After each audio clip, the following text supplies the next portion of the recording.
Aksi belusukan Presiden Jokowi pada malam hari di perkampungan di Sempur, Bogor untuk membagikan sembako pada Minggu 26 April 2020 itu menuai kritik karena dinilai pencitraan.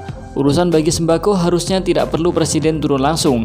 Lagi pula aksi itu bisa memicu kerumunan warga di tengah wabah corona. Politikus PDI Perjuangan Arteria Dahlan menilai aksi belusukan Presiden Jokowi pada malam hari itu tidak perlu dikritik. Menurutnya aksi belusukan Presiden Jokowi itu merupakan gaya khas kepemimpinan yang sudah lama melekat dan mirip dengan gaya kepemimpinan sahabat Nabi Muhammad Umar bin Khattab radhiyallahu anhu. Merujuk pada sejarah Islam, Khalifah Umar bin Khattab terkenal sebagai sosok pemimpin yang tidak takut untuk turun langsung ke lapangan menolong rakyatnya.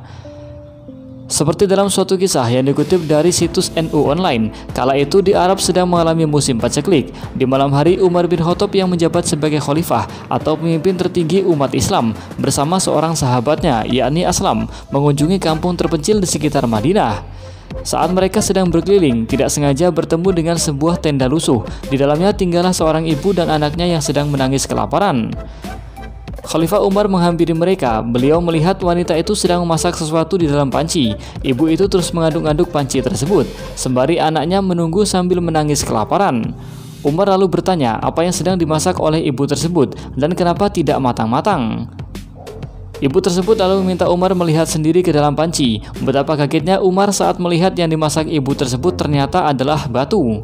Ibu itu mencurahkan kekesalannya kepada Umar tanpa mengetahui di hadapannya adalah Khalifah Umar. Ia mengatakan bahwa Khalifah Umar tak pantas menjadi pemimpin karena dianggapnya tidak memperhatikan rakyatnya. Mendengar hal tersebut, Khalifah Umar segera kembali ke Madinah dan membawakan sekarung gandum yang ia pikul sendiri ke tenda wanita tersebut. Beliau juga membantu memasak makanan untuk wanita tersebut dan anaknya. Selain kisah tersebut, terdapat kisah lain dari kitab Al-Bidayah. Dikisahkan Umar bin Khattab bersama Aslam sedang menuju kawasan pelosok Madinah. Tiba-tiba terdengar suara teriakan wanita dari satu rumah. Khalifah Umar dan Aslam mendatangi rumah tersebut dan mendapati seorang wanita yang tengah kesakitan hendak melahirkan. Melihat kejadian itu, Umar bin Khattab langsung berlari kembali ke rumahnya dan kembali ke rumah wanita tersebut bersama istrinya, Ummu Kulsum, dengan membawakan barang-barang untuk membantu wanita tersebut melahirkan. Dua contoh kisah tersebut menggambarkan Umar bin Khattab sering turun langsung ke lapangan untuk memeriksa kondisi rakyatnya. Umar berjalan tanpa pengawalan dan tidak mengungkapkan identitas aslinya. Umar juga membawa sendiri bantuan tersebut. Hal tersebut sama dengan yang dialami oleh Presiden Jokowi saat ini.